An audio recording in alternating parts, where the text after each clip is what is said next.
Now, I'm very excited. Welcome back. One of my favorites and all-time best totals bettors that I know, and Mr. Kyle Hunter from Hunter Sports Picks. You can follow Kyle on X at Kyle Hunter Picks. Kyle, it's funny. We're actually in the middle of college basketball season, kind of. How you doing, man? Doing good, man. It's been a while since we've chatted. It's good to chat. And college basketball, right about halfway through the season. We're finding out a lot about these teams. We know NFL's in the playoffs, college football, one game left. A lot going on this time of the year, but I'm excited to talk about a lot of it here tonight. Yeah, I am too. Just so much fun going on. Around this time of year, we used to have the SEC Big 12 Challenge too, but that had to unfortunately go away. But that was around this time of year. I remember it was around the third week of January where we had that. But by now things change. But what doesn't change is we have a ton of teams. We still have 365 teams, to bet on, and that's always fun. And we have a lot to talk about. And this is the first official college basketball show that I'm having with a guest, and no better than you, Kyle. So thanks for coming on and speaking with me again here about this wonderful sport that we both love so much. I ask you this every year, the first time you come on for college basketball. So I'm not going to stop now, my friend. Give me an under the radar team that can make some noise if they make the NCAA tournament. Now, this could be like a Power Four team that just nobody's talking about as much, or it could be that small group of, not just group of five, but like it's just smaller conference team, obviously, in general, since we have so many conferences. Well, Kiev, I'm going to give two here because I kind of feel like I'm cheating with the first one. I like to go way under the radar, and they're kind of a big name team, but Texas A&M, there's a reason I'm wearing a Texas A&M hat. I like Bucky Ball. I think he's a really good coach, and they've shown signs of coming on here of late. Almost won at Tennessee the other day. For all the problems that Rick Barnes has in March, he is a good coach, especially this time of the year. And winning at Tennessee is a tough thing to do. They almost did it. Texas A&M's pulled off a couple nice wins already. The way they play, I think, could give people trouble in March if they make it. I don't know if they'll make it, but I think if they do, they'll be really dangerous. That's my first one. The second one, just going way under the radar, Yale from the Ivy League. I think Yale is a tricky team in that they have plenty of veterans. They're really well coached. Kiev, we've seen some Ivy League teams make some noise in some of these recent years. I don't think the Ivy League is like really good by any means, but smart players, guys who take care of the ball well. Yale already beat Akron in a neutral site game. They went to Vermont and won. I'm not saying these are like massive wins because they haven't played a great schedule, but if you're looking way under the radar, a team that could cover a spread on the first weekend if they get there, I think that's the type of team that could pull an upset, cover a couple spreads. So Texas A&M is a team that could win a couple games in the tournament and do some damage, and Yale is one that's a bit under the radar. Oh, absolutely. And Buckyball is great. Shoots a lot of threes. Rim rate's good. Never mid range. That's a great style of ball. I actually prefer that style of ball. And if you're successful at that, you're usually winning games. It means you're rebounding too, usually, right? So completely agree with you there. And that's some of those Ivy teams, Princeton, Yale, in the past has given a lot of the big names trouble. I think one of them beat Arizona, if I'm trying to remember right, back in the NCAA tournament, maybe 5 years ago or something like that. There's been some upsets, and so I don't have any problem with that Yale pick at all. I think it's a really good one, actually, and I love it when you think out of the box. What's funny with you, though, you've always said, I stay away from the Ivy League a lot this time of year. It is tough to bet. Listen, I don't bet Ivy League versus Ivy League games. So this is not me saying I'm going to be betting Yale during the regular season. But I think Yale is a team that could make some noise. I think that we're a little bit short on teams from, the SoCon and conferences like that could really make noise. I was trying to find one there. Well, the SoCon Mercer's been decent in the SoCon. Okay. They're okay. Yeah. St. Louis is a good team that's not too far under the radar at this point with, Kareem Abdul-Jabbar and you've got Josh Schertz there who's done a really good job. I just don't know if they're terribly far under the radar at this point with what their record is. And, Yeah. usually we've had this team from, East Tennessee State or somebody like that from the SoCon that I think can really do some major damage. I don't know. I feel like we're lacking a little bit there. McNeese is a good Southland team, but we've seen them do well in the past. I don't know. Can they do what they've done in the past? I don't think they're quite as good. So I think we have a little bit smaller pool to pick from for way under the radar teams that could do damage. Yeah, I think you're right. East Tennessee State's good in their conference, but they haven't played anybody, and that's the problem. You try to the efficiency sites tend to sniff these teams out pretty quick, and that's always the problem. I think George Mason's interesting at 17-1. Remember back in the day, it was a 2004, 2005, something like that. George Mason made the NCAA tournament and made it, I believe, to the Final Four, which was really fun to watch. And they just beat VCU at home, 86-80. And they do have a loss at Virginia Tech, but that happens. They did beat Florida Atlantic, and Florida Atlantic's creeping. So George Mason's just really interesting at the Atlantic 10. The question is, can they get by Dayton and St. Louis? Right, those are the two in front of them. It'd be cool if they could win their tournament, because it would really shake some things up, because I would assume St. Louis might make it in as an at-large anyway. So could be a bubble buster type situation. Yeah, let's say one more, Kiev, because maybe we should at least talk about them a little. Is Murray State and MVC. Okay. Missouri Valley, a conference that both of us like, I know. You never know who's going to win Arch Madness. There's plenty of teams that could win that, but Murray State can really score.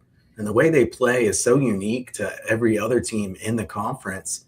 And the fact that they're undefeated coming into this, they've won 11 straight games, undefeated in the conference. Pretty shocking to me. I mean, they're putting up 85, 84, 81, 86 points in a conference where this. I mean, there's a lot of low-scoring games usually. So Murray, can they play enough defense to beat a big-name team in a March Madness game? I don't know, but that'd be a fun matchup if they get in there. Certainly will. One really weird stat about them is they're number one in opponents not shooting threes. 24% of opponents' shots are only 24% of threes against Murray State, which I found really interesting looking at Ken Palm here. And they've haven't lost since November 24th, and that was to McNeese, a very good team. So great call on that one. I'm really interested in Arch Madness. We love those unders, obviously.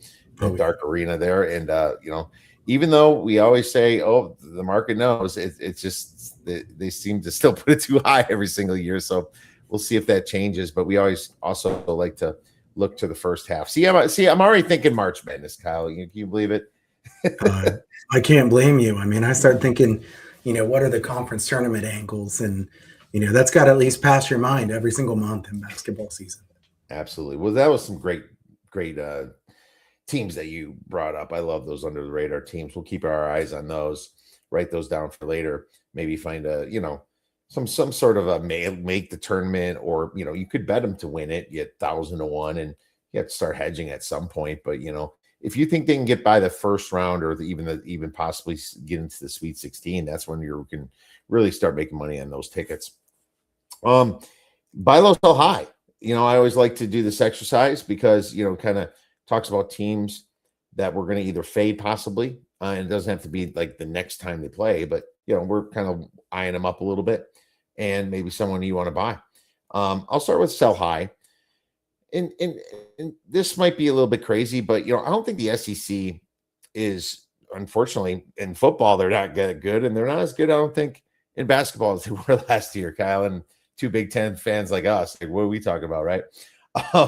Missouri is a team that only shoots 51% effective field goal on the road, and they just had a big win. And it's not like they're that high on Ken Palm, but when they did step up in competition, when they go on the road, is usually when they get beat up. I mean, Illinois pretty much doubled them in points, 91-48, and that wasn't long ago. That was on December 22nd.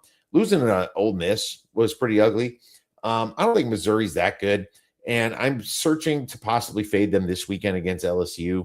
It's just because the home road splits is something I really love to look at. And if you look, their first away game, they lost to Notre Dame. and then neutral court right away. They lost by 20 to a really so Kansas team this year. This isn't like the greatest Kansas teams we've seen, even though they just got the big upset in the fog, but that's just in the fog. I think the Florida win is kind of making them look a little bit too good. So I'll say sell high in Missouri. Yeah, I mean, I think Missouri is probably not as good as most people think, too. A team that could pull some upsets at home can do a little bit of damage there, but away from home, they haven't proven much. And the loss to Kansas, too, Darren Peterson only played like half that game, and he's easily Kansas's best player. With him not in the full swing of it like he was here this past week against Iowa State, I think that makes that loss a little bit worse. And other than that, I think that they turn the ball over a lot too. They ranked 255th in turnovers, and their free throw percentage, Cal, 332nd. You don't want to back a team that can't shoot free throws either. Yeah, right. Apologize if I have to clear my throat a few times here. Trying to get over a cold, but so it's that time of the year, I guess. Like you and I have said, the germ factory sends home some of the germs back to old dad. So, I mean, I'll be honest. I think Missouri is a good fade, especially on the road. LSU is an interesting spot, Kiev, because the way they lost last game, oh man, what a way to lose a game. You would think that they'd come back, really wanting to win this one. And I think LSU is probably a good buy low there. And Missouri in general, I think they might be a good sell high even for the rest of the season if you just go against them. I think they're probably not as good as most people think they are right now. So yeah, and you're right. That game against Kentucky was brutal way to lose it. But at the same time, your next game's at home. It's not like you're going on the road after that. I think they do get that one at home because the four losses in a row is tough. But yeah, we'll see. Missouri just can't play on the road, so it's always number dependent, and that's why you and I always have to predict these spreads and kind of tell our listeners where we kind of like it or not. Good thing that we do have Friday night lines, but what about you? Do you have a buy low or sell high? Yeah, I'm going to sell high on Portland State. This is kind of under the radar. The Vikings are a team. What's that? You're playing tonight, actually. Yeah, they are. I don't even know what the score is of anything they're playing tonight. So this is not dependent upon that. But I think Portland State is a team that's usually pretty reliant on defense and forcing turnovers. And, I think they're 10-1 against the spread in their last 11. I mean, they've been covering spreads at a really high rate. I just don't think that they're going to be able to keep making shots the way they have so far this year. That if you look year after year, they've been really poor offensive efficiency wise. And that's a conference. Kiev, you know this. Everybody in that conference is good at offense. I mean, overs are a good way to look when you're betting in the big sky. Yeah. Now, Portland State plays fast, but they're more about forcing turnovers and winning with forcing turnovers and getting run out steals. If somebody can actually take care of the ball, I think they could have a little bit of trouble, and the numbers are going to keep getting a little bit more expensive. You're going to start paying a tax on them. I think long term that this could be a good sell here on Portland State. Yeah, absolutely. I agree with that. They're playing Northern Colorado today, and Northern Colorado isn't exactly the best road game, a road team, but I think, next time they're on the road, it would be a good fade spot. They're not going to keep covering like this. When they lose to Colorado by 11, I mean, it's not like Colorado's a great team. It's just that this is not a 10-1 ATS team. Against San Francisco, they lost by 10. I know it was back, in November, but Nebraska, Omaha, you're losing to the number 274th team at home. Yeah, that was the one they didn't cover, by the way. That's a bad sign. I like that one, Kyle. I'm going to write that down in Portland State. I'm going to go with a buy low team, and I might sound a little bit like a homer here, and I'm not sure if I'm going to bet them against Rutgers, but I think Wisconsin could be a buy low team. Here's what I like about what happened. They beat Michigan, right? And I was celebrating in Puerto Vallarta when it happened. I was really like, I cannot believe they beat Michigan, right? We were found it on the radio app because I couldn't get it on TV. But they came back in the letdown spot at Minnesota at their rival. That's our biggest rival is the Gophers, and they won that game. Minnesota popped a 3. tied it up, and it was a long distance 3. And then Blackwell came right back and popped it right back in their face and hit a buzzer beater. That kind of tells me the character is starting to build at Wisconsin. They're only 39th on Ken Palm, but I'm not saying as a big favorite, you're going to want to always lay it with them. But I will say that the times that they are a dog, and there's going to be plenty of them. Indiana, there's going to be Illinois. There's going to be some home dogs too, with Michigan State coming up. Those are the times you're going to want to buy low on this Wisconsin Badger team. And I might even do it when they play USC at home, only favored by 5. It looks like, according to Ken Palm. I think that I would definitely play Wisconsin against them. So, kind of something in the future. Wisconsin's good. I mean, you weren't the only one cheering for Wisconsin against Michigan. Shocking, right? No, but I like Wisconsin basketball team, and I think well coached. They've changed, as you know, from a defensive team to a team that's really good at offense, and they have too many different scorers. It's tough to stop them all. That was a great finish against Minnesota. A really fun game. I think Minnesota at home is always a tricky matchup because they do have a really good home court advantage. And the wins that Wisconsin was coming off before that made that a tricky spot. But I think Wisconsin's a good team, so I support that one as well. Awesome. Good stuff. That's all I have for buy low, sell high. Do you have another, or should we get into our next segment? Yeah, I have a buy low, and I will admit that this one is almost like a hold your nose one because – and I didn't do it on purpose, but mine's also a Big Ten team. I went with an under the radar team for the sell high, but I'm going to go with Oregon. They're 5-12 against the spread this year, and honestly, they look legitimately bad. I've watched them play. They don't look like a good team. But Kiev, I've looked at all the stats year after year. Altman's teams have been very good covering spreads late in the season. We've talked about this before. If you just filter coaches by mid to late February on through the rest of the season, Altman's number 1 on the list. So I have to think that as a long term, I think Oregon could be a good buy low. This might even be one that I'm not really excited to bet here right away. Don't go and bet this weekend and go haywire on it or something. But I think that there's going to be some spots here to buy Oregon when everybody else is giving up on them. They don't look like they're a good team. And I'm not saying that they're going to do some major damage later this year or anything. I just think that they can start covering spreads. I mean, you look at they're 1-5 in the conference, but look down their schedule a little bit. They're going to play, games at Purdue and Indiana. Then they're going to come home in middle of February, play Penn State, Minnesota. They'll finish at Northwestern, at Illinois, home against Washington. My guess is over that last 6 or 8 game stretch, Oregon will cover spreads at a pretty high rate, just because we've seen in the past, unless something's different about this team, Altman does a good job getting his teams to peak at the right time. Yeah, and one of their best players is hurt, Jackson Shellstad. Right. And when he comes back, it's just going to mean the numbers got better for Oregon because the efficiency sites, don't factor that in. He's coming back. They're not going to boost them. At least most don't do that. And so the market's going to be a little bit too low on them. So I agree with you there. And I mean, it's funny. If we did this podcast a month ago, it'd be great to say Nebraska, but they're not under the radar. I have been betting them every single week. I'm just going to keep rolling it until I lose, but probably be stuck betting them on this week. But they're going to run out of gas at some point too. But they already made me so much money just betting on them. I have to keep going until that wears out. But it's cool to see a team like Nebraska, who has been a failure in football. It's almost like Indiana and Nebraska kind of traded places. Nebraska used to be that. Right. So it's great to see them. And this team plays legit defense, just very legit defense, and they're very disciplined. And I'm really tons of props to Fred Hoiberg. But we can go on and on. I think we should get in some games and talk about them for this weekend. I'll start with Toledo versus Kent State because it's a Friday game.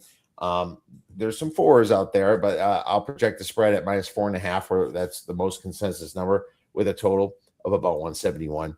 This is kind of an underrated MAC game for Friday night after the work buzz. Kent State is actually, they've been one of the MAC's better programs. You throw out Akron, and Kent State is the basketball programs over the past few years. And they're an offensive focused team, 72nd in effective field goal percentage, lightning pace, 19th in tempo. Kyle, they play pretty fast. They ran through their non-conference with 3 losses. 2 of them were close games. Toledo's actually very similar to them in a way that their offense and defense ranks almost identical in efficiency.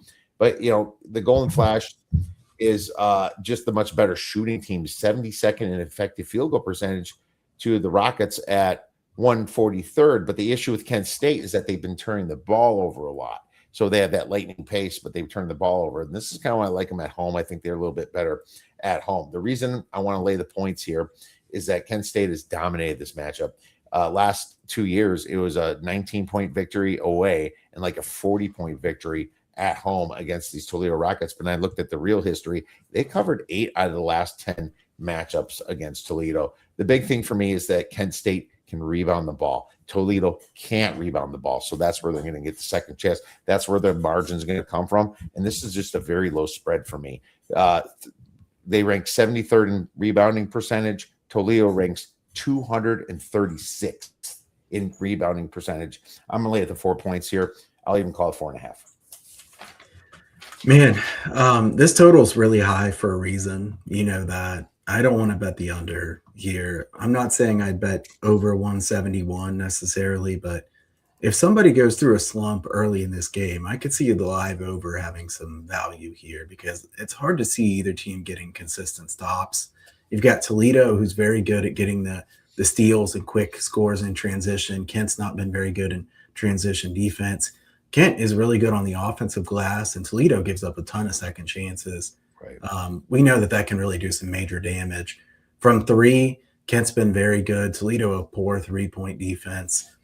Year after year, Toledo's really not been very good on defense. Kent's playing much faster this year than they have in a lot of the past years. I mean, 19th in tempo. Last year, they were 222nd. The year before, 245. So they've really amped up the pace a lot. I think this will be a really high-scoring game. I could see a Kent team total over being a decent look here as well. It's going to be really high, obviously. But, I don't know that this is one that I'm going to bet, but I think I would lean the same way as you there. Okay, yeah, and like you said, team total is always an option if you're afraid that they're going to turn the ball over a little bit too much. Let's go to one of your picks. We have Kentucky at Tennessee. And Tennessee, according to KenPom, is going to be lane 6. Torvik's been a little bit off from KenPom this year. If people have noticed, I find it. I feel like the market's actually kind of gravitated more towards Torvik. I don't know if you have an opinion on that, Kyle, but we're probably looking at a total of about 144. Does that sound right? About 144. So, what do you think about this game? Yeah, I think 145 or so is probably about right. So, I think Tennessee laying 5.5, 6 points is probably the way I'd look at this one. We've talked about Rick Barnes before, but this isn't the time of the year that I like to fade Rick Barnes. It's in March that I like to fade Rick Barnes. Kentucky's coming off this big win where they do the Christian Laettner play, and it works. They win a game that they had no business winning. Now they go to Tennessee feeling pretty good about themselves. Tennessee had a big scare last game. So you would think that Rick Barnes and company would be pretty prepared for a game like this. And, I just think that Kentucky has not proven to be consistently good enough to want to trust them against a team that is good on both sides of the ball. Tennessee is always very good defensively. They're great on the offensive glass as well. Kentucky is a pretty good defensive rebounding team, but Tennessee is going to get second chances. And, the way Tennessee played throughout the course of the season last year. I know they don't have the same team, but this is a team that I think is more consistently strong. They had a 3-game losing streak against Kansas on a neutral, at Syracuse. That was a bad loss. And then Illinois, they've played a pretty tough schedule here. Kentucky, a team that, away from home, a bad performance at LSU where they should have lost. They lost to Alabama by 15. They lost at Louisville by 8. That Louisville loss doesn't look quite as good as it did earlier either. I just don't see much out of Kentucky on the road that makes me want to trust them here in this spot. And, if you look at Kentucky's away from home performance. We like to look at Haslametrics, Kiev, and 363rd in away from home performance so far this year. Kentucky is, and Tennessee is 22nd home court performance. I think this is a lay-it spot here with Tennessee. I think Tennessee minus 5.5 or so, somewhere in that range, is probably going to be where we're at. And I think others will bet this as well. So I think you probably want to bet it early rather than late. Yeah, I would bet this early for sure. I think it keeps going up as the market tends to get saturated. You know, this weird Kentucky team beat Tennessee during the regular season 2 times last year, and then Tennessee beat them in the tournament, if you remember, and they beat them pretty easily in the tournament. It was never a game. They won by 13 points, and everyone's like, you know, oh, here we go. Kentucky's going to get them. No, Tennessee kind of put their foot down. And I'm sure Tennessee's thinking a little bit about that game at home that they lost last year, which again should give them some extra motivation against Mark Pope here. I did expect more out of Mark Pope, to be honest with you, Kyle. I thought that Kentucky by now should be the number 1 or number 2 team in the SEC, and I'm just not seeing that. As a matter of fact, I'd put Calipari's team over them right now, which is the guy that left Kentucky, right? I would put Arkansas in front of them right now. It's just been very weird for them. The way they got beat against Gonzaga, holy cow, that was embarrassing. Just like by 40 some points, 45 points. I was like, seriously, Kentucky? That should have been a wake-up call. And then they played NC Central, and somehow I'm not even sure if they covered that game, but it was 103-67, and NC Central is just like one of the worst teams in the nation. But no, I would lay it with Tennessee, and I just wrote that down as well. Let's move to the next game. I'm going to pick Ohio State hosting UCLA. I'm projecting Ohio State to be about a 2 to 3 point favorite. I wrote -3, give or take. 148 is the total. Some efficiency sites say 149. This game's going to mean something kind of to both these teams because they're kind of up there in the rankings as far as KenPom, but they need to get in the NCAA tournament. So this is a meaningful Big Ten game. Ohio State has been very hit or miss, but actually kind of mostly missed. They're 6-10 ATS, Kyle's, you probably know. They haven't any big wins yet. You know, it's like every time they've stepped up to somebody, they lost. One thing they do play a little bit more than they have in the past is defense. I mean, it's 60th in efficiency, but this Ohio State team has not exactly been known for their defense. About a mid-range pace at 196 ranking in the nation. UCLA, very defensive oriented. Since their loss to Wisconsin, they stuffed Maryland. They allowed 55 to Maryland. And I watched some of that Penn State game the other night, Kyle. That was last night, actually. Allowing 60 points. Penn State couldn't even really move the ball. The Bruins rank a slow pace, 286. It would be even slower if they had a different non-conference schedule, in my opinion. You know, those non-conference schedules, everybody speeds up because it's so easy. I like the under in this game. Ohio State could win with margin. I can see a lot of ways that it goes under. I think UCLA could just shut them down. The Bruins only shoot 48.7 effective field goal efficiency away from home as well. If you want to look at Haslametrics, they also have a very poor away from home. Under 148 is my play. I like it. I don't think Ohio State's really that good. I think Bruce Thornton is very good. They don't have great second, third, fourth options. And, Mobley is a very streaky shooter. He can get white hot. He can also go ice cold. Ohio State's defense, I don't trust them in the half court all that much, but UCLA is not that good of an offense either. I think UCLA will try to slow the pace down. And Kiev, I think Ohio State plays to the pace of the opponent usually. This is not a team that's really very good at dictating tempo.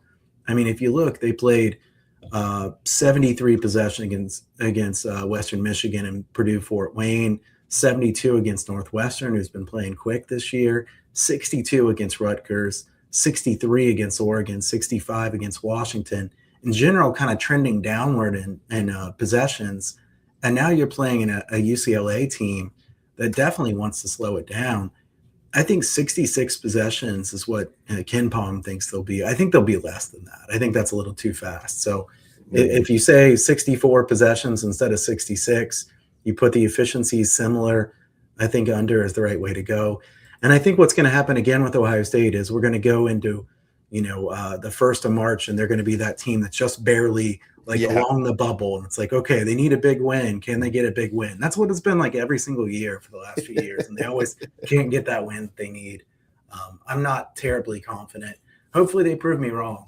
I'll be rooting for them. But too many years of the Buckeyes not looking too great here in basketball for me to have too much confidence. Yeah, absolutely. I agree. It's you're right. They don't dictate the pace. I think it's UCLA is going to dictate the pace, and I think it's going to be about 63 to 64 possessions as well. I think that's a pretty solid number you threw out there. Next one, and it's funny, Kyle, you picked the game I was going to pick, but as a good host, I am. I picked a different one. So, and that was this one. But I love this Iowa State team, and they're playing a very, very defensive oriented Cincinnati team. Iowa State is coming off a big loss. You know what the projected line is? Was it 7? I don't know what you have for this one. I'm just going to go to Ken Palm. It's going to say 9. It's going to be an away favorite of 9 with a total of about 137 at Cincinnati. So give me what you have for this one. Well, I think the total will get bet up here because all Cincinnati totals have been getting bet up because they are playing really quick. If you just look at tempo, since he's playing much quicker than they were last year, and I think some people, well, certainly tempo matters a lot. I think some people are too dependent on just the pace that they're playing at because Cincinnati's 207th in offensive efficiency, 8th in defensive efficiency. They're 46th in average possession length this year, 219th last year.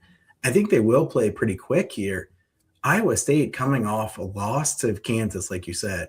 Now, Kansas is not the best team they've been, but now with their star player Peterson back at Fall Gallon, I mean, they can have fantastic home performances there. I think some people are going to be too quick to write off Iowa State. Iowa State's a really good team.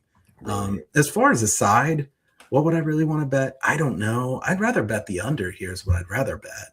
I'd rather bet under, wait for this to go up to, 137 is what Ken Palm has. I think that's a good guess. Maybe I think I'm going to be just a tick lower than that. But I think this one goes up to like 140. So if we can get 139 and a half, 140, I think this could be a good under because Iowa State played really fast in non-conference. But look at their pace in conference. They've been a second per possession slower on offense. I think that they will not run and gun here. I think they'll do more of trying to win with defense because Otzelberger is at his core a defensive-minded coach. I think Wes Miller has taken a lot of heat. I mean, he is not a popular guy among the Cincinnati fans at this point. He knows that. He's said as much. They've lost a ton of close games. So do I want to lay this many points on the road? I don't know. I mean, I definitely trust Iowa State more than I trust Cincinnati. But Cincinnati had close games against Houston. Houston, I think it was tied with like 3 or 4 minutes left, and they lost by 7. They were beating West Virginia, then lost at the end. They've had some confusing performances, to say the least. But to me, I trust both the defenses more than I trust both of the offenses. So I'm looking to bet an under here if the market continues to bet up Cincinnati ones. That's something I really think people should try to do too, Kiev, is go back and see what the market does from open to close in past games and predict future. You can find out a lot by just looking at what the market's telling you. If you want to take the under here and they open 137, I would wait it out because I think 139 and a half, 140 is probably coming. Where earlier we said, Tennessee is probably going to go up, so you'd want to bet that early. This is one I'd want to wait and bet later. Yeah, 140 would be a nice number to go under, but I was kind of with you. I was going to possibly lay Iowa State on the road just because of after that big loss. I think they really get it together, and every team needs that loss and get it out of the way, and then they kind of become a team again. And that, Joshua Jefferson has just been fantastic for Iowa State, and Timon Lipsey, he's one hell of a point guard. He doesn't put up a ton of points, but he really is great with the ball. And there's enough rebounds and defense on this team to shut anybody down. And The problem with Cincinnati is if they can't get their offense going, I mean, ranking 241st in field goal efficiency, they can really get in some trouble. I don't care if you're ranked number 8th in the defense efficiency on Ken Palm. When you're playing Iowa State and you can't keep up with them, yeah, there's just nothing you're going to be able to do. So I'm looking to lay the points, actually, Kyle, with Iowa State. So I'm totally with you on that one. Next one, I'm going to go with, it's funny. I can't wait to do a little hodgepodge because I do want to run a game by you, but I'm going to go Iowa versus Indiana. Indiana -2, total 143. This is kind of an interesting game, too, is that both these teams are coming off multiple losses. It's kind of interesting. What the other interesting thing is, Kyle, both coaches just recently coached on Drake. One was 2024, one was 2025. Right? I find that really funny, how recently both of them coached for Drake. But anyway, poor Drake, right? I feel for Iowa a little bit. I just kind of think they went through the gauntlet there because they had Illinois and Purdue. They had a tough letdown spot in Minnesota where they lost that game. I bet the under in that game. But Indiana, I think, like we said earlier, is the bee's knees in football. I just don't like. I'm not buying their basketball team this year. As a matter of fact, they were one of my considered sell high teams. I think they're a little bit overrated. Indiana's best home team or home win, I believe, if I'm not missing anything, was against Washington. Indiana just kind of is a bully. They beat up bad teams like Maryland by 20 points ish. Chicago State, right? They won by 20 against Chicago State. Should have been 50 because Chicago State. That's not too much. Yeah, that's not that much. Every time they fought somebody tough, like Louisville, lost by 9 points. Minnesota lost by 9 points, which is not tough. Lost to Kentucky by 12. It's just that they're losing by margin. Really considering laying Iowa on the road, but I kind of like the under better if it's going to be 143. Ken Palm has it at 145. I was trying to be generous, putting this line down to 143. I just think that Iowa will control the pace. Ben McCollum is going to slow it down even slower than he's been playing. When Ben McCollum started this out, they were playing Robert Morris, Western Illinois, a bad Xavier team, Southeast Missouri, Chicago State. So, this Iowa team, who did beat Chicago State by 40, they didn't have a chance to slow it down yet because they had such easier games. But if you remember, Ben McCollum is going to go down to a snail's pace. It would not shock me if this game's like 60-52. Yeah. I just think Indiana is it. And it's always that superstition. It's like if the basketball team better lose for the football team to win. I know you don't buy into that, but it's funny how that does work. My friends talk about that, but it's a situation where I don't think Indiana is going to have a chance here. And I like Iowa better in the rebound spot. I like Iowa at the pick'em, but I like the under a little bit better. So we'll go under 143. Kiev, I don't have a strong opinion on this game. This is a tough one for me. I think I would lean the under if I was forced to bet it. Side, I don't know what to bet. McCollum's a really good coach. I think he knows to slow the pace down here. I think Darian DeVries is a good coach as well. But Indiana's had a couple spots. That Nebraska game, weren't they up like 16 or something? And they were up really big and then blew that game. That was a tough way to lose. I think Indiana has to prove it to me before I'd want to bet on them. But at the same time, Iowa's had kind of a gauntlet, like you said. I mean, you could argue playing Illinois and then at Purdue. Are they due for kind of a tough game at some point or a letdown? I mean, they can't be a letdown spot really when you're playing Indiana, but they lost at the buzzer against Minnesota, basically, and then a close one to Illinois. Close one against Purdue where they were ahead in the second half by like 9 points.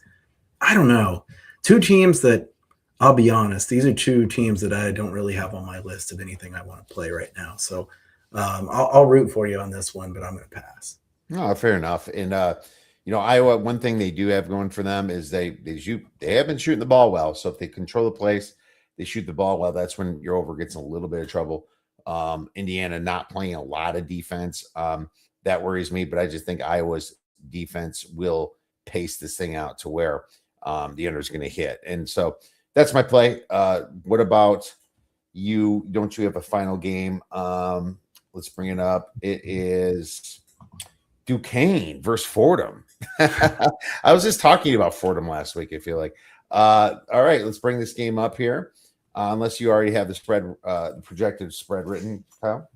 Yeah, I mean, Ken Palm has Fordham +1 at home, 147. I don't care about the spread really in this one. I'm caring about the total.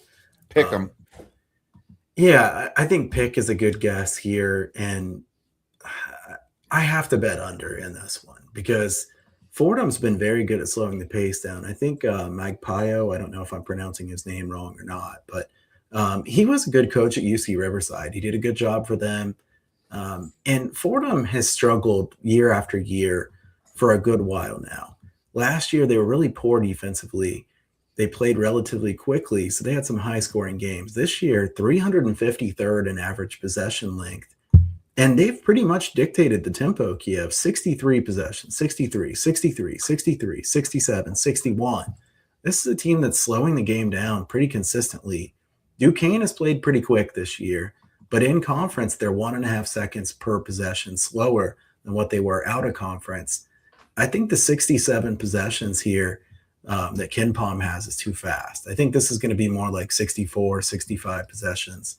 147 points. If it's 147, I'm going to bet the under. So I don't know exactly where this one will go. I think Fordham games are more likely to get bet down than up. So if it's there, I think you just want to go ahead and take it. And other people are going to see that Duquesne has played a bit slower here too. I mean, even some of their recent games, they had a double overtime game against Davidson. Were it not for double overtime, that would have been a low scoring game there. And then they had an overtime game against St. Joe's as well. So some of their games are a little bit higher than they should have been recently. And then they played a 136 game against Dayton last time out, 64 possessions. So I think that Duquesne's non-conference games that were, 80 some possessions are kind of skewing what the market will think of this game. Yeah, a couple interesting points about this. Fordham is a great unders team. I did hit him on the under recently. I think it was against Richmond or George Mason. I can't remember which team it was. Their free throw to field goal percent is, or field goal attempt, 364th. They don't get to the free throw line, and that's obviously, if you're not getting the free throw line, you're just dancing around, ranking 348th in pace, just chucking up crap. That's kind of what it seems. Their 3-point percentage, 343rd. What's real funny about this, though, the matchup dichotomy here, is that Duquesne is number 3 in over team. They're 12-3 to the over, number 3 in the nation, while Fordham is right at the bottom in unders, like 12, like 4-12 or something like that. I have to relook at it. But it's just funny. 4-11, right? So they're in the bottom 10 to the under. It's just such a big stretch. But I always like the team that's in home that can dictate the pace, right? And Fordham is at home here. I'm with you. I'm writing this down. I think 147 would be a gift if we get that. I'll even put it 144. I'll take the under. Yeah, I think 145 and a half, 146 is more likely than 147. And I think, Fordham, the other thing about them, you said that they don't get to the free throw line. They also don't put the opposition on the free throw line. So there's not very many free throws in their games in general. The other thing that I really love to look at is defensive rebounding. They're excellent. So they're not putting people on the line, and they're also not giving second chance points. That's a really good recipe for an under, especially in the mid 140s. Yeah, Duquesne's not bad at defensive rebounding either, ranking 93rd. So it could be a lot of back and forth wasted possession. So that'd be wonderful to hit that. So I have that written down. This is why I love doing this with you, Kyle. We both come up with a few hot ones. Well, that brings up some hodgepodge, Kyle. And I would be remiss if I didn't bring up Arkansas versus Georgia. I mean, how high is this total going to be? Because Bart Torvik has this at 188. Maybe so. Ken Palm has it at like 182, something like that. Would you bet the under in this game? Oh, no, no chance. I'm not betting the under with your money on this game, Kiev. No way. I mean, I like unders, and people sometimes say, Kyle, why do you love to bet unders? I don't really love to bet unders. I'm just better at unders usually, but I don't want to bet the under in this game. I mean, it's sick. Um, 182 is Ken Palm. It looks like my number is going to be higher than that. Yeah. So I think, what did you say Torvik is here? Torvik is 188. Yeah, I think it's going to be 183. But Kyle, if I see 179, I'm probably oh, betting the over. You know, yeah, I feel like the market just might think, oh, that's too much. I'll bet the over if it's 179. there are people who blindly bet the high numbers down. And if they want to do that here, then I'll take the over too. I think it will open higher than that for sure. 180, I think, is close to a buy on an over. And that sounds ridiculous because I don't like betting high overs, Kiev. All it takes is one bad stretch. It takes a 2-minute stretch of I crap. mean, and then you're like, wow, that's it. But I definitely lean to the over. I mean, I think this is a game where both teams are really good at taking care of the basketball. I mean, there's not going to be many turnovers, lots of second chances, lots of free throws. We've seen some epic free throw fests in the SEC already this year. Alabama's been involved in several. I think this could be another where we see a ton of free throws. And I mean, 77 possessions is what Ken Palm has. I'm betting the over on how many possessions there'll be. I think 80 is more likely than 77. Oh, for sure. There's a lot of great games. Arizona at UCF. I was on UCF when they upset Kansas. Do I have the balls to bet against Arizona? I don't know, man. It's probably going to be like a 9-point spread. I really don't want to go against Arizona. They're undefeated. They probably just watched what Michigan did and what Iowa State did, and knowing that they're in full control right now. But it's not like they haven't been slipping up. They only beat ASU by 7 points at home.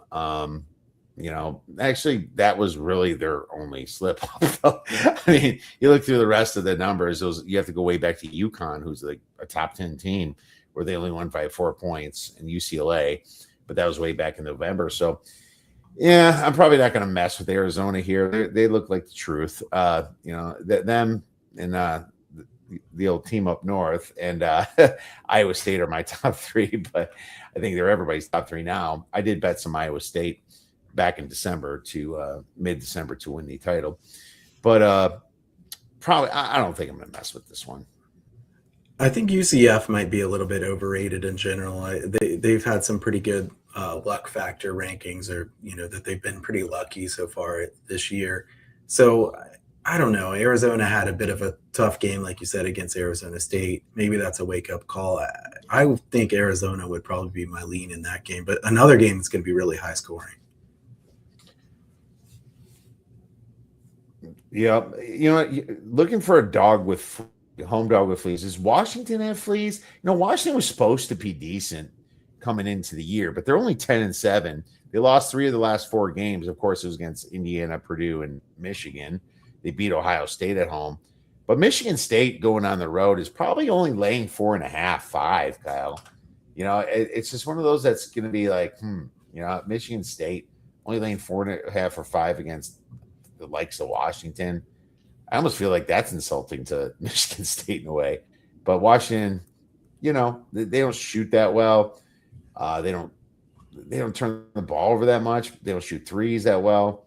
They don't even attempt that many threes. They're kind of lanky. They have a few tall guys. They have a couple of injuries, actually. Yeah, I would possibly look to Michigan State here. Yeah, I mean, maybe the under in this game too. I mean, Michigan State's really good defensively. They don't give up second chances. They're number 1 in defensive rebounding, 13th in block shot percentage, and Washington's taking so many twos that I would think that Michigan State could kind of neutralize some of that. I think I'd probably want to bet the under more than anything else in this game. Yeah, probably. But the problem is that Washington can be so bad. Michigan maybe, and they'll start playing faster.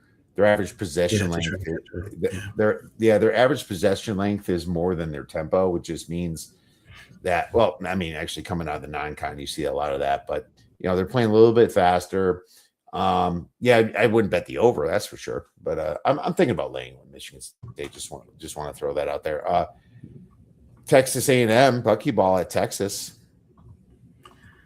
Yeah, I mean, Texas just came off the big win. Hmm. Texas A&M off the double overtime loss. Texas coming off the home win over Vandy after they beat Bama on the road. I mean, where did this come from, Texas, Kiev? I mean, this is a team that lost at home to Mississippi State, lost on a neutral to Arizona State and Hawaii, and now here they are beating Alabama on the road and then Vandy at home. I know they have a couple really good players, Dalen Swain, who is from Ohio, and I got to see him a couple times. He's a really good player, um, kind of the leader of that team, and then the 7-footer that's very good as well. I, I'm surprised they've played this well, and I would tend to want to take A&M plus the points, but tricky one. It's very tricky. The over is going to be about 165, 166. What's funny about this, I expected more pace out of Sean Miller here in this first year. I thought that this team would have a little bit more of that. Now, Texas does get to the free throw line all the time. So I like that part. They also foul a lot. A&M plays, 10th in average possession length, 21st in tempo. They do play decent defense, but not enough when it comes to playing Texas. This could be like an under the radar type over because people look at 165 and just pass, but I mean I could see this game just getting wild, just an absolute wild watch, right? Yeah, I think over would be the way I'd want to look too. Maybe even an A&M team total over at like 80 and a half or something like that would be a decent way to look at this. Uh, Kiev, you're bringing up a lot of these really high scoring games. It's almost making me a little uncomfortable. Making Kyle nervous over here. You get Sorry me about nervous that. in here. All right. Well, we can switch it up. I know we already talked Iowa State, Cincinnati to make you feel calm. Wyoming at Fresno State. That's not going to be super high scoring. The Mountain West is kind of. I feel like they're kind of weak this year. I Yeah. know that I do like what New Mexico is doing with the coach they hired from San Diego, from UC San Diego. They're actually doing pretty. When they lost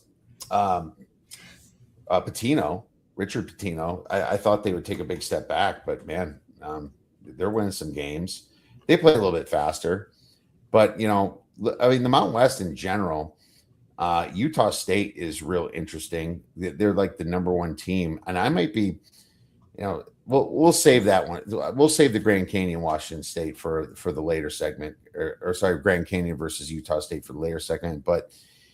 Do you have anything to say in general about the Mountain West? We love to fade them in the NCAA tournament, but what are your thoughts about the Mountain West? Well, it might be a little harder to fade them this year because they're just not as good as they've been. So, in past years they've looked very good. Then they get in the tournament, and then they're rated pretty highly. This year, I don't even think they'll be rated very highly. They won't get as many teams in. I mean, San Diego State's not as good as they've been in some of those past years either. Um, New Mexico plus the points might be a decent look. I haven't looked at the game really, but that would be my lean against San Diego State there in that one. Colorado State's a team that's been really, they've played very well this year, but they're shooting 40.2% on threes, and they take a ton of them. If you think they're going to regress, then that could be a fade team as well because they take so many threes. That's really what they're dependent on. Grand Canyon's fun because they're different than everybody else, and they have the great home court advantage. Um, I don't think there's any team here other than Utah State that looks like a team that could win a game uh, in March Madness. I mean, maybe San Diego State, they're well coached and they play good defense usually, but Kiev, San Diego State's not that, top 5 defense that we've seen a lot of the other years. They're 26th in defensive efficiency, and they're not really that good on offense. So I don't know. I'm not, the Mountain West isn't as intriguing as some of the other years. No, it's definitely not. It's ever since Grand Canyon joined them, it's kind of almost sad to watch. I was hoping you get a couple bids out of them. Yeah, Boise State ranking in the 80s certainly doesn't help either. They've had some really gross losses recently themselves. It is nice to see New Mexico's kind of still hanging in there with Olin as their coach, but yeah, not a lot to say about that. Another team that's been really weird is Alabama. I expected more out of them this year too, and a lot of people picked them to win it last year. I think I had a little money on them to win it, and they're still going to be very high in offensive efficiency because of all the possessions they have. But the fact that they don't do enough on defense. It's just kind of the same thing. They get cold and other teams keep scoring. And that's why they lost to Texas, and Vanderbilt, and got destroyed by Arizona, beat enough by Purdue and Gonzaga. I don't know. It's funny. Maybe I'm wrong. Maybe Alabama under Nate Oates would be a buy low team because they do have some talent there. I don't know. Yeah, I could see either way on that. It's just their defense has not been very good. I mean, defensively last year they were, 28th. This year they're down to 72nd. They're not forcing any turnovers. They're not good on the defensive glass. I don't know. I don't think that looks like a team that has a great chance to go super deep. But they have played a really tough schedule. I mean, they've played the toughest schedule of anybody. So, maybe they can prove me wrong there. But that's a team that I have a hard time getting a read on, Kiev. Anytime I bet an over with them, somehow they have a lower scoring game. If I bet an under with them, I just absolutely hate it. So I usually pass on their games pretty quickly. What's really weird is that for the speed they play, they rank third in turnover percentage. So it's almost like they care so much about not turning the ball over that they're just not putting any energy in getting steals. It's like ranking 353rd in opponent turnover percentage. That's just not right. I get it. They're a weird team. They're a very, very weird team. Weird to see Stanford get a nice big win last night. So that was fun against North Carolina. They're going to play Duke. Imagine going North Carolina then Duke back to back. But you get them at home. It'd be cool if they can get 2 upsets right there. Duke's not the Duke that we remember either. They're not as good as they were last year. St. John's at Nova. We didn't really mention anything in the Big East. There's not a lot to talk about in the Big East. They're probably a 3 to 4 bid conference at best, right? St. John's last year was the better team, I think. Villanova definitely upgraded in coach, right? And that's kind of the thing is I like Kevin Willard a hell of a lot more than what they had with Neptune, with Kyle Neptune. Yeah. And I find that interesting because where's this game going to be? Semi-home? That usually means Madison Square Garden? No, Xfinity Mobile Arena. I think this is 76ers. Oh, you're right. It's out there. Okay. So, but that's closer to Nova. I would probably lean St. John's still if it's pick'em. Yeah, Kiev. Look. Whether you like him, hate him, whatever, Rick Pitino is a damn good coach. Like he does a good job, and I'm not a huge Rick Pitino fan, but I'm a bettor, and his teams are very good. He coaches defense well. His teams get after it. They hustle very well. Very good on the offensive glass every single year. Under is a scary bet to make here. If it's 150 or so, with it being a somewhat neutral site, maybe under. But I think I would want to bet St. John's there in that game. Yeah. And Nova still with Kevin Willard still a bit newer. They're doing great, but the funny thing about Nova is that their best win was against Wisconsin. Number 39 Wisconsin, and that was an overtime game in Milwaukee, and Wisconsin was looking really bad during that time. Their next best game is Seton Hall, number 44. St. John's could clean house with them. It's just kind of one of those where St. John's puts their foot down, and I'm betting on a coach here. It's not like Kevin Willard's bad. Look at what he did with Maryland last year, right? Okay, then is any other games you want to bring up before we move into little football? Well, Seton Hall, by the way, you bring them up. I think Seton Hall might be a little overvalued at this point. They've been covering spreads like nobody's business. Shaheen Holloway is a good coach. They play good defense, but I think Seton Hall could be a sell high candidate coming up near term. That just looks like a team that has had too many of those comeback either wins or close losses like they had against UConn to cover a spread. I think Seton Hall is not quite as good as what they've looked to this point.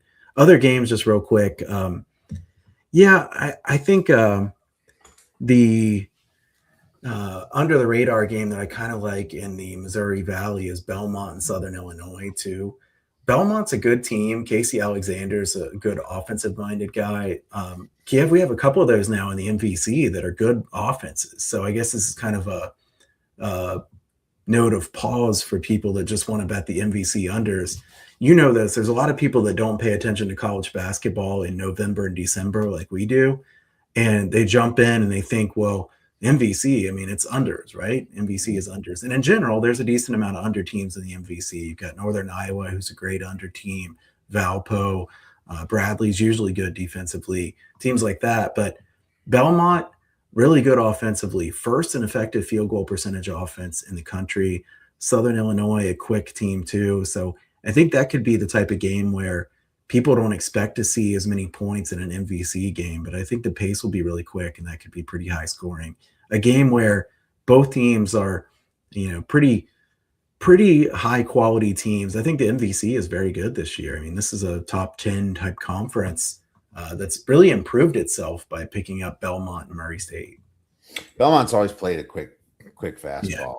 That's just the way it is, and they don't play a hell of a lot of defense. But being number one in effective field goal really says something. It's not like they played anybody in the top 100. They haven't, but it's not like that matters when you're playing Southern Illinois anyway, right? It's like Southern Illinois is just going to be sloppy, and they also pace at 60th themselves. So that's going to be definitely an interesting game. Plus, they turn the ball over, so that could really bring up the points here. I'll take a look at that over when it comes out. It's projected at 144, 144. So Belmont under the radar game. I like it. All right, college football, dude. What do you think, man? I mean, I don't want to hit any pain points for you, but what's interesting is that the only two teams that beat Ohio State is Miami and Indiana, and here we go playing each other. But that says something. That says something about like they kind of belong there. They belong in the title game if they're the only two teams to beat really the number one team for most of the year in the country. And Ohio State's great, and they almost beat Indiana. Is this spread too high at 8.5? Is this total right at 47.5? I never bet overs on championship games, but I already did my breakdown on this one. But I mean, just to be honest with you, Kyle, my number 7 in the game on a neutral site. If it's really not neutral and you got to give Miami something, then make it 6 or 5.5. Yeah, it's just, do I want to get in front of that freight train of Indiana? Not really. I just feel like they do things so damn perfect that it just goes their way. I love Kirk Cignetti. I think now that everybody loves him, though, I'm kind of last. Say, I mean, I was the one that bet him. I bet him 200-1 last year. To make the playoffs, and now everyone loves him. But I liked him back in James Madison, and he was in the FCS before that, Kyle. So I think it's the greatest story I've seen in sports for if they finish this off, especially. Absolutely. I mean, as far as underdog stories coming into it, I know they're not an underdog in this game. I mean, underdog story of being to this point, Indiana, I mean, this team has not had football success ever, really. And now they're to this point to where they're favored by this many points in the championship game. I mean, I've said this before, but if somebody just said, 8 or 10 years ago, Indiana in 10 years is going to be favored by more than a touchdown in the championship game, I mean, you would have thought there was something seriously wrong with that person. And I mean, I don't want to bet the side, honestly, Kiev. I know I won't. So I'll just, spoiler alert, I'm not betting the side in this game, and it's not going to happen. I haven't even decided if I'm going to take anything on the total as far as full game. I lean under the total. I think Miami has to run the football, take a bunch of time, play a little bit of keep away. They have really been very run heavy. Fletcher's been great. I think they can move the ball a bit, but I don't know if they can score touchdowns. And Indiana's red zone defense has been next level good. I mean, they are excellent in the red zone. Miami, if you look at their defense, the key to this game is what do we think the Miami defensive line is going to do against the Indiana offensive line? Because if they look like they did against Ohio State, Miami could absolutely win the game. If they look like they did against Ole Miss, they're going to lose. So I think Ole Miss, did pretty well, held their own on the offensive line against that defensive line, Bain, Osador, and people like that. I mean, uh, under is my lean. The only bet I've made in this game so far, Kiev, is first quarter under 10.5. The reason I took that is Miami's games have been staying under 10.5 every single game. I mean, in the first quarter, 9 straight. Indiana, 6 of their last 7 have stayed under that. And last week's really only went above it because the pick 6 right away, and then short fields immediately. I think this has the feel of a game where there's a feeling out process. And even if somebody does win by margin, I think it would be tight early on. Yeah, I mean, I even looked at the first half under 2, and I'm just scared. It maybe it's just unwarranted fear, but when you just see a team that you were kind of like under power rating the whole freaking year, and then they keep doing this, it's like, could they just go up 24-0, and go over that total, or 24-3? I don't know, man. I agree that they should both start out in any championship game. You should start with nerves. You should try to really protect the ball. You're careful. You'd rather punt it than, throw into, double coverage, right? It's not a situation where it's smart to be aggressive in the beginning of a game, and that's the way it should be played. I'm not disagreeing with you at all. I definitely wouldn't take the over. It's just like, I'm trying to find something to bet in this game, and I don't want to waste money. I'm not betting it just to bet it. I'm looking at the prop market, and I don't like too much of the rushing props over either. I might even go rushing props under. I mean, it's just I'm just not seeing a lot that I like, and it's kind of weird to say that. What do you think of Mendoza's rushing prop? Do you think Mendoza will run for much here or not? I mean, I kind of tend to think that his rushing prop might be a bit too high. No, I don't. He can get sacked. It's Miami's defense. Right. Miami sacked Big negatives. Stan a few times, and that's great point. Surratt's interesting, over 56.5 receiving yards, but I don't know. Mendoza's been throwing it around, and what is his rushing total here? 19.5, something like that. 18. Yeah. And what's funny with college, remind everybody, a sack counts as rushing yards. Right. So that's a very key thing. I'll go under. He might not even have to run the ball. Yeah, I would go under. I see it at 16.5 right now. So it's dropped. Okay. I think under is still my lean even at that, because even last game when Mendoza went scrambling around, then fumbled, I mean, I think it would not be in their best interest to have him running any more than he has to. And Miami has caused a lot of tackles for loss that are like big losses. I mean, we saw Julian Sayin take these 15-yard losses consistently. I don't think he'll take big losses like that consistently, but, all it would take is 1 or 2, and that could pretty much ruin the rushing prop right there. Kiev, to be honest, as a Buckeyes fan, it feels a little bit weird because, the 2 teams they lost to are the teams that are playing in the title game. And it's like, I mean, some people are like, well, the Buckeyes suck. Well, they can't suck too bad because, I mean, they did lose to the 2 teams that, and some of the people are like, well, the Buckeyes suck, but Indiana, how about this great win over Ohio State? And it's like, well, that was a 3-point game that was, so, I mean, the Buckeyes were a good team, and Indiana and Miami deserved to win the games that they did. High leverage spots at the end of the game the Buckeyes didn't perform well in, and the pick 6 against Miami was just a massive play. Right. I think I just, as far as a side, Kiev, the problem with me taking Miami is I trust Cignetti a lot more than I trust Cristobal. I think Cristobal's a good offensive line coach, a good guy at motivating his team, but Cignetti, I don't know where the chink in his armor is. I mean, he's very good at everything. Cristobal has these spots where, you get late in the game, you never know what's going to happen. And against the spread, he's not been very good long-term.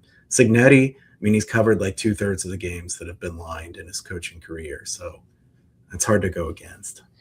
Very hard to go against. And people that say that's inflated, well, Ohio State was laying 10.5 against Miami, and it's down to 8.5 against Indiana.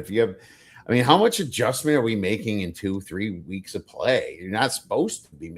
This late in the year, we're supposed to know it all. It's just, it's. I mean, seriously, it's like it makes no sense to me that it's that high. Even though I probably made a big adjustment on Indiana over the past couple weeks, but I mean, I will say I did bring Indiana very close to Ohio State after the Big Ten championship game, and then as the playoffs happened, I was like, wow, Indiana maybe is better.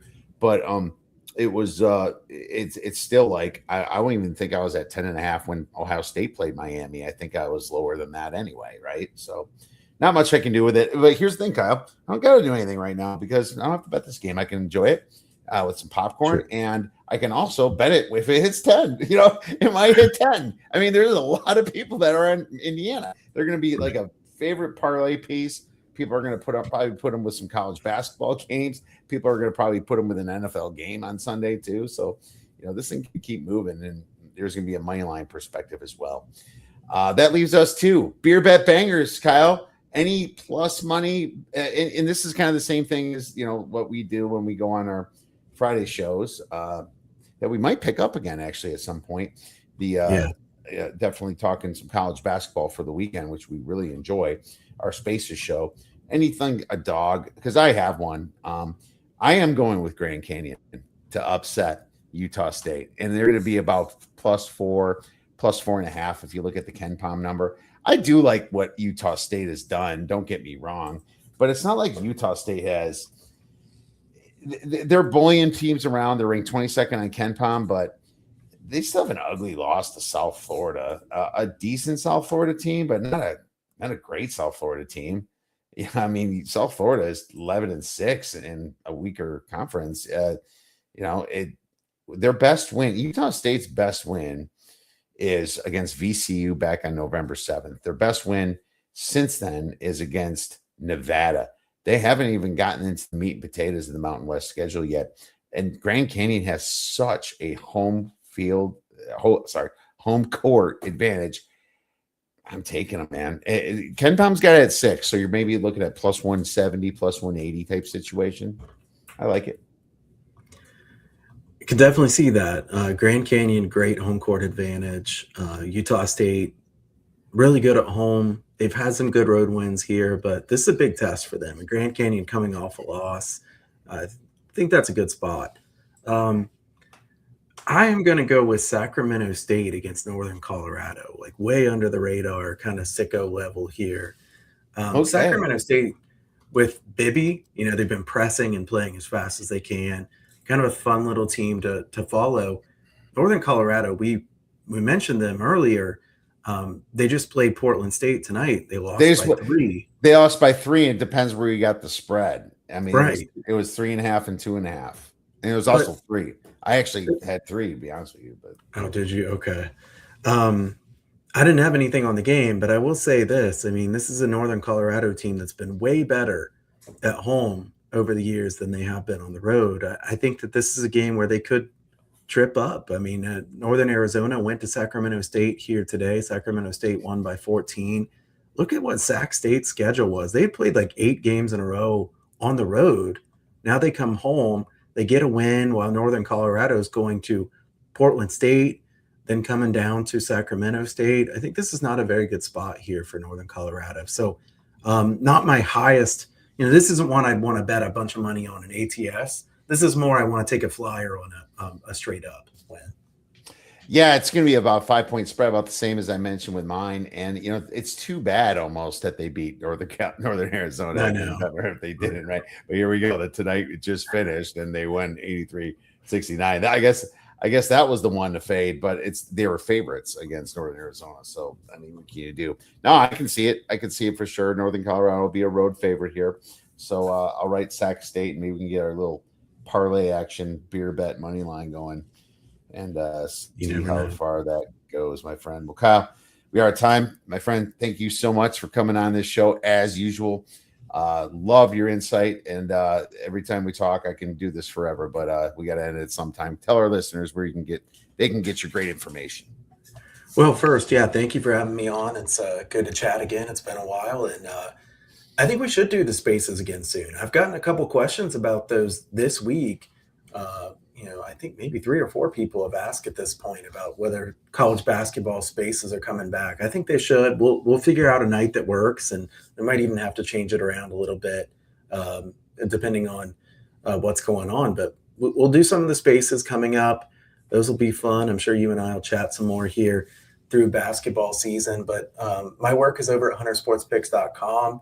You can check out everything going on over there. It's been a good college basketball season thus far. It was really good, and I've hit a little bit of a slump here lately. I think I'm like 98 and 68 or something like that this year in college hoops. Very good. So hopefully can keep the season going really well.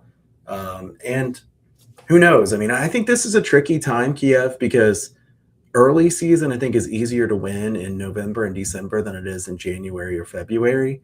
And then I tend to find more edges again in March. But don't go all in real quick if you're listening in, because if you haven't been betting college basketball and then you just jump back in, there's a lot of changes. I mean, a lot of different players, a lot of different coaches. You can't go based on what you remember from last March, because a lot of different things have happened. And I think this is a tricky time of the year with the conference season just kind of getting underway, and more people betting college basketball. So the volume is going to be quite a bit higher. We'll see the lines get a bit more. The bookmakers are going to get sharper with their numbers here, so we have to make some adjustments. Absolutely, we got to make some adjustments, and we'll figure out a great time. I'm sure we will. And we'll try to make it where most people can watch it. So that's great stuff. Make sure you guys check out Kyle Hunter at Kyle Hunter Picks. Kyle will be texting. All right, thanks, man.